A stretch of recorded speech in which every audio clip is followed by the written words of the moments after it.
If you like to talk about combat sports and you want to join the discussion, click the subscribe button below and the bell notification icon next to it and join Knucklehead Nation. What's going on, Knuckleheads? Welcome to the Fighters Rep video podcast. I'm your host, the Fighters Rep, and today we're talking about BillyJoeSaunders, who is 100% sure that he's going to be fighting Saul Canelo Alvarez next. Not Triple G, but BillyJoeSaunders says he's that guy. And, I'm not exactly sure that that's what's going to happen. But, BillyJoeSaunders did say, and this was what he told Johnny Nelson, who's obviously, somebody who's very popular out in the UK, former fighter, now a broadcaster, along with Richard Poxon and Anthony Crolla, another good fighter that is no longer competing, I believe, on the Black Eye Barbershop show. I'm assuming this is some sort of podcast. He says, I'm locked in to fight him. We're contracted to fight. The coronavirus has messed everything up, but as far as I understand, I'm under contract to fight this guy. So, it looks like BillyJoeSaunders thinks that despite this coronavirus pandemic, and despite the fact that his fight with Triple G, which was supposed to happen in May, it was supposed to happen, less than 2 months from now, I believe sometime at the beginning of May, obviously for the Cinco de Mayo celebrations, he believed that even though that's going to get rescheduled, and, the next time Canelo fights, was supposed to be in September for the Mexican Independence Day against Triple G, he believes that this thing is still going to go down, but he's going to be first in line as opposed to Triple G. Something tells me that if it's up to the people collecting money on this promotion, that they're going to want the Triple G fight to come first because they're going to want their money up front as opposed to waiting for the big payday to happen after the BillyJoeSaunders fight. So, as we remain locked down with everything sort of up in the air and nobody knowing what the heck's going to happen, we've got the rumor mill still churning out rumors. And this is another one where we thought perhaps Triple G is going to be the first guy to take on Canelo Alvarez as soon as everything sort of normalizes. Now we've got a BillyJoeSaunders saying that he's going to be the guy. And if I'm being honest, I would rather, as a boxing fan, see the BillyJoeSaunders fight because we've already seen what's happened between Triple G and Canelo. I don't think that Triple G is going to give a better accounting of himself, in their third fight. He's only getting older. He's only headed closer towards 40 years of age. Whereas, Canelo Alvarez still hasn't reached his prime. And, he was the more improved fighter between their first fight and their second fight. So I just don't see a third fight going that well for Triple G. Of course, he's going to want it because he's going to want a big payday. But, we'll see what happens. Shout out. Big salute to John Gomez in the chat. Says Triple G before BJS. Who knows what's actually going to happen here. Before I continue, I'm going to try to get Chad the Savage George on the chat here. Going to see if I can make that happen. We might have some technical difficulties, but I'm going to see if I'm going to make that happen. And before I continue on, be sure to hit the subscribe button, the bell notification icon next to it if you haven't already. Join Knucklehead Nation, the only channel that objectively covers combat sports, is not racist, is not biased, is not ignorant as far as I know, and is willing to hear your opinion. This is the channel where we call out the corruption, where we tell it like it is. We're not tethered to any sponsors. We're not tethered to anybody that's going to influence, what we think, even though we do have sponsors, but they're not going to influence what we think. So, I'm going to tell it like it is on this channel. And speaking of sponsors, shout out to CALI Whiskey, CALI Distillery. You could follow them on Instagram. Delicious whiskey. They were our whiskey sponsor for the last event, Fighters Rep 9, which was a huge success. And obviously, anything you guys ever contribute to the channel or purchase in the link below, or any donations in the super chat or anything like that, gets reinvested right back in to Fighters Rep Promotions and helping me build the ultimate unified rules kickboxing promotion. So at this time, let's call Chad the Savage George up and get his thoughts on this whole thing. Let's see if this even works here.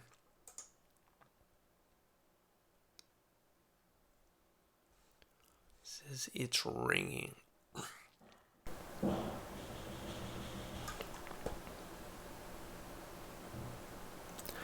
Hello, hello, Chad. Can you hear me, brother? I can't see you and I can't hear you, my man. Oh, there he is. I see you now, but there's no audio coming through. Let me give you a call back, champ. All right. So for whatever reason, we're not getting audio on the Skype calls right now. Just give me a moment, guys, and I'll take care of this. But yeah, you know, let's see what, hopefully if we can get him on the line, let's see what the Savage thinks about this situation. And default communications device, speakers. Let's see here.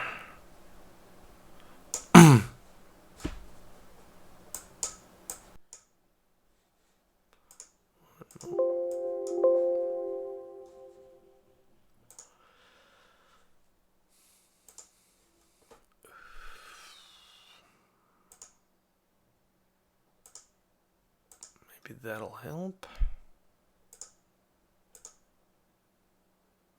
You guys able to hear anything there? Here we are. There we go. Okay. This should work it out for us. So let's get this Savage back on the chat here. There we are. Hello. Hello, Mr. George. What is going on? Can you hear me? I can hear you, but I can't see your pretty face there, Mr. George. There you are. What are you doing? I just got done teaching my online classes, and now I'm getting ready to head back to the house and spend some quality time with my wife and my soon-to-be child.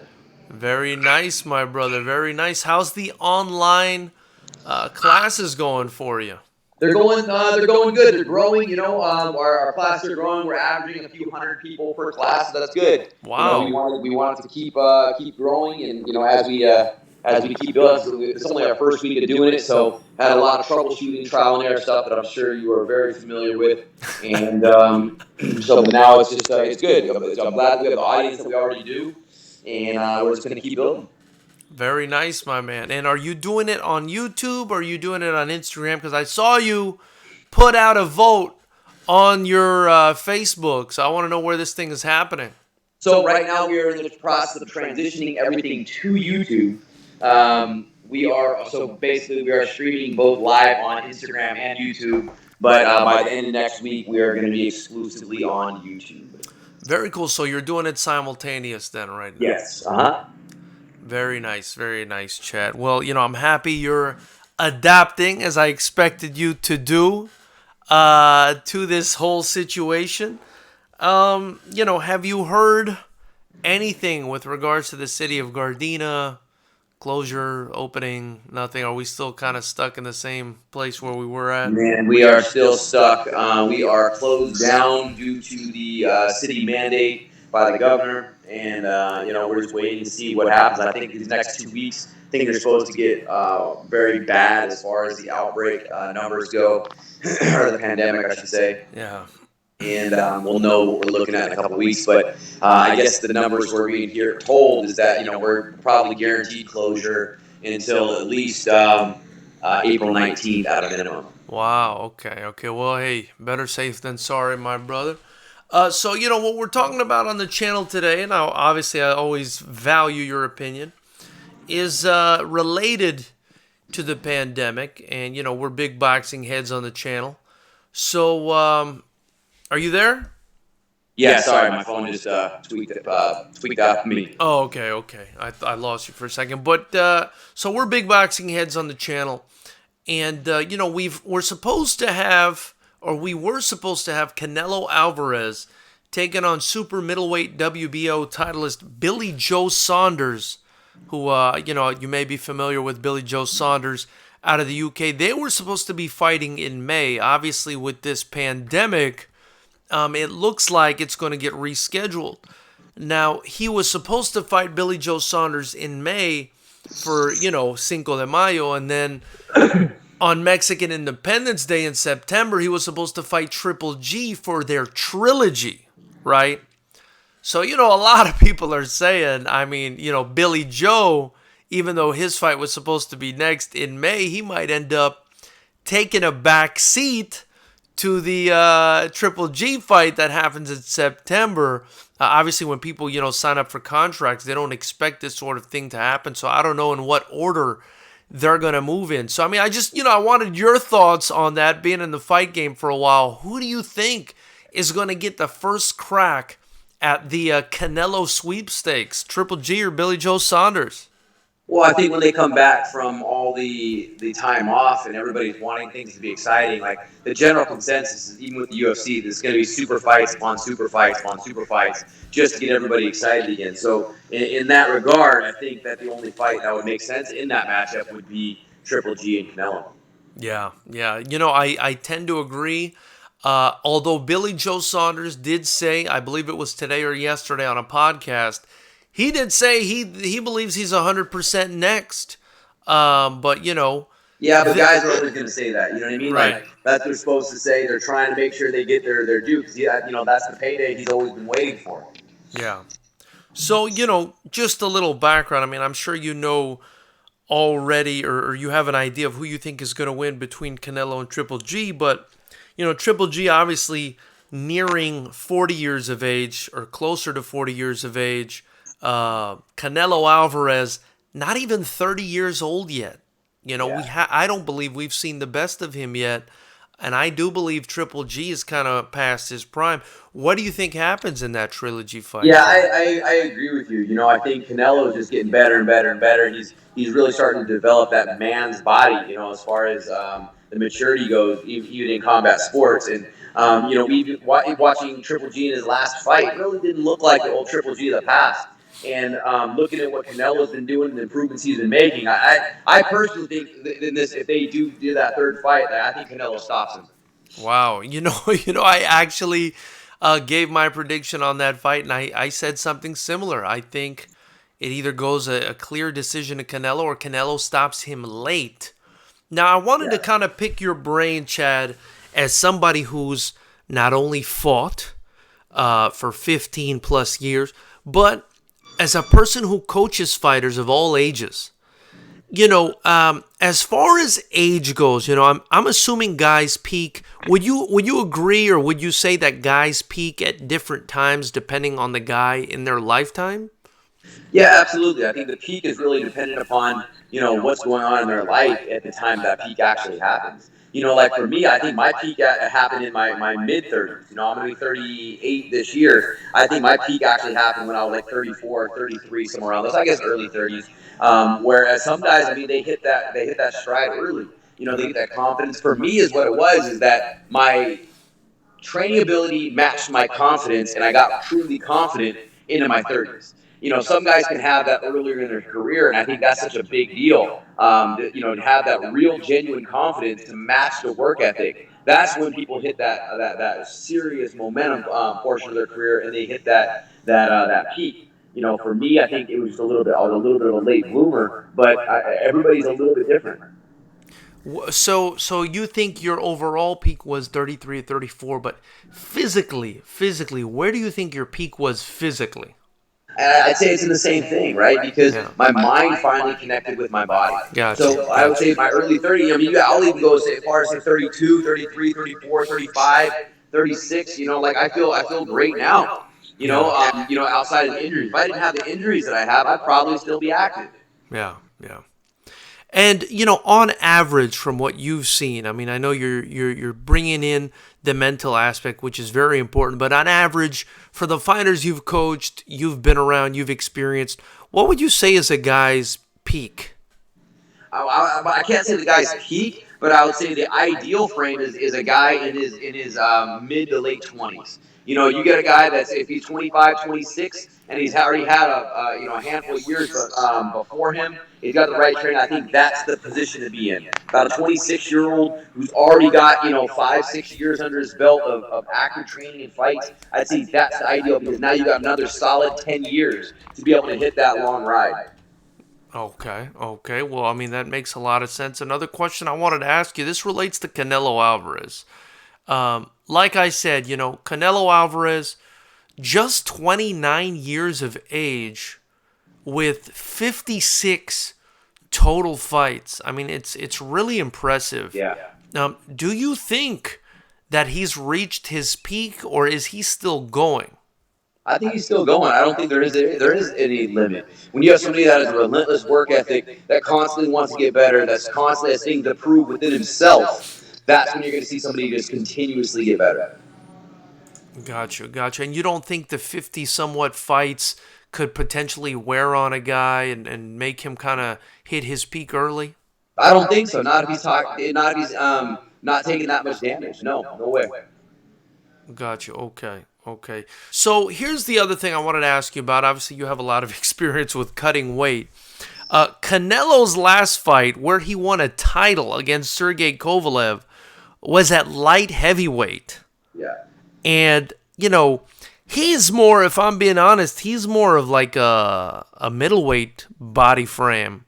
But he moved all the way up to light heavyweight. It looks like he's going to drop down to super middleweight, which is just one class below light heavyweight, to take on, Billy Joe Saunders, or I think whoever he takes on next. Maybe he drops down to middleweight and fights Triple G. Who knows?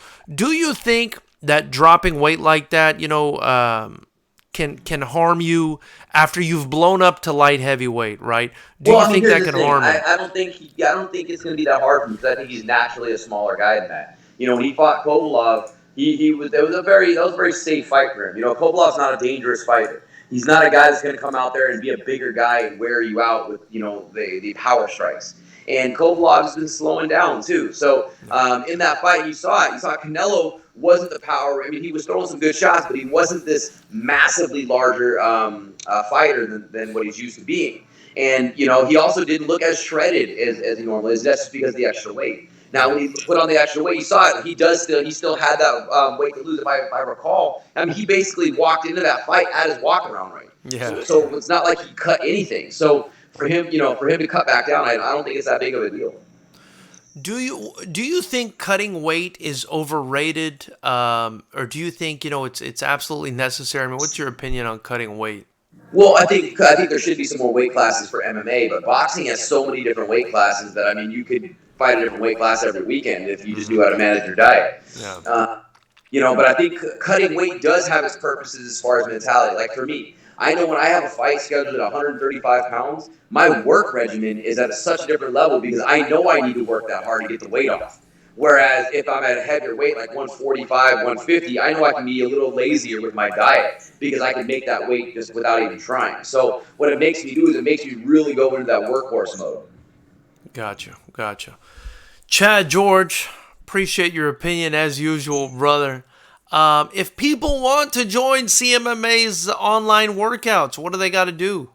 You can go to our YouTube channel, CMMA Fitness. It is free to everybody. You can go on there on YouTube, CMMA Fitness. We're doing workouts every day. Jiu-Jitsu's at 5:30. We have striking, boxing workouts Mondays and Wednesdays at 7. And then we have conditioning MMA boot camp on Friday at 7 p.m.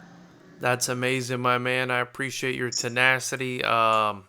If anybody's not going to give up, it's going to be Chad, the Savage George, brother. Thank you so much for your time, my man. Also, guys, be sure to tune in to Chad's latest podcast, or his podcast on YouTube, the Savage Hour podcast. He's got some fantastic inspirational, motivational stuff on there, stuff that we need in this time right now. Anything you want to let us know to kind of help us keep our heads up during this time where we're all going stir crazy, Chad? Listen, this is that time we have to come together as a community, and that's a big thing that I talk about on the podcast, that we are going to overcome struggles as a collective. when we are community strong, we can overcome everything. And so by doing these podcasts that we've been doing, just constantly keep putting positive affirmations out there, by feeding our brains with things that are going to keep us moving forward, we're going to get through this and we're going to shine when this fucking thing clears up. Chad, you're the man, brother. I appreciate your time, and have a great evening with your wife, and sip some of that Cali whiskey. Tell me what you think about it, brother. All right, will do. Have a good one, man. All right, you do. Ladies and gentlemen, Chad the Savage George, it's always a pleasure having him on the channel. And, I love his insight. He's been in the fight game such a long time, somebody I always like to listen to, and someone whose brain I like to pick every now and again. We're definitely going to get some more California-based coaches and fighters on the show in the coming weeks.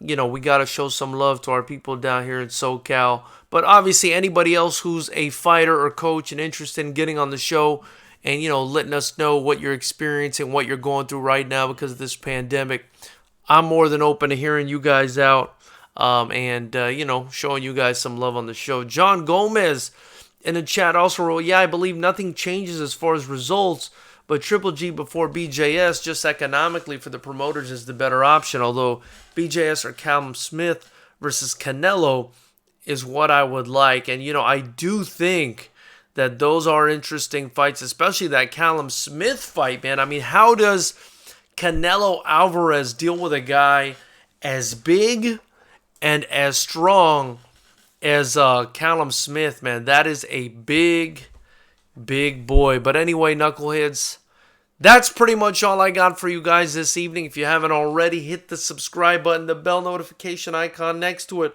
right there. Join Knucklehead Nation. Donate. Show some love. Help me continue to build this thing while we're on this little hiatus. I was really hoping to get Fighters Rep 10 to happen on May 29th. Obviously, with the way this pandemic hit us, it's probably not going to happen. So, the next date we had reserved was August 21st, also at the Ames Sportsplex. It looks like instead of Fighters Rep 11 happening on August 21st, it'll be Fighters Rep 10 happening on August 21st. Again, the only pro kickboxing promotion in the state of California. I believe the only promotion doing exclusively unified rules, period, in the state of California. If you're wondering what unified rules are, those are the unified rules of kickboxing as created by the IKF, rules that have recently been updated. A fantastic rule set. I think the most exciting rule set in combat sports, so you definitely want to tune in and check it out. And if you want to see that rule set in action, we've got free fights for you on this channel, including the fight between Gabriel Silva and Christian Williams, which happened on February 28th at Fighters Rep 9. And if that last name sounds familiar, it's because Gabriel Silva is actually Anderson Silva's son. That video is approaching 10,000 views, which is, pretty fantastic. But anyway, guys, check out the free fights. Let me know anything you guys want to discuss on the channel. I'm open to discussing it. I'm open to having, whatever guest wants to be on the channel on here. We can always invite guests. I've actually reached out to Dillian White and a few others. We had Regis Prograis on. We've had Manny Robles on. We've had Charles Martin on. Gallo Negro and so many others. So, that's what it is, guys. Stay safe. Be happy. You're going to make it through this. And, until next time, knuckleheads, which will be Monday, keep it clean. I'm the Fighters Rep, and I'm out of here, knuckleheads.